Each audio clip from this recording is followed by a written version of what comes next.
Hi, in today's tutorial, I'm going to show you how to play the French Tarrasch opening on chess.com. So the first thing that you'd like to do, of course, is just go and open whatever browser you're going to use to follow this tutorial steps with.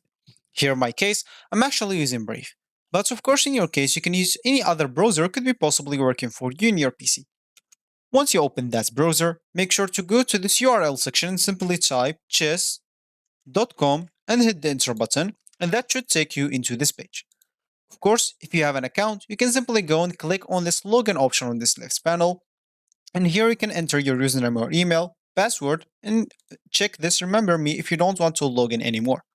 Of course, you can even log in with your Apple account, Google account, or Facebook account if you don't want to go through all the boring steps of creating or logging into your account.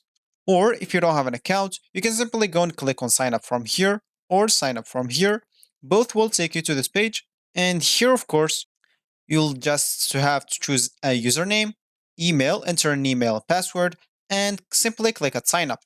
Of course, you'd like even to choose your chess skill level, new to chess, beginner, intermediate, or advanced. And also, you can sign up with Apple, Google, or Facebook, like login if you don't want to go through all the boring steps of this signing up.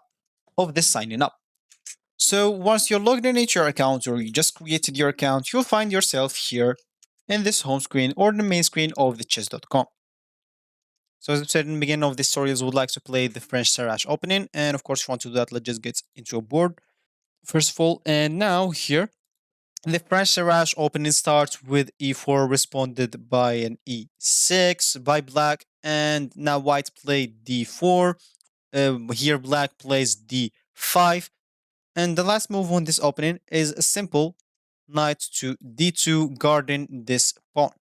And that is the French Tarrasch variation as you can see here. So this will actually for this tutorial. I hope you like it. Thank you guys for watching and goodbye.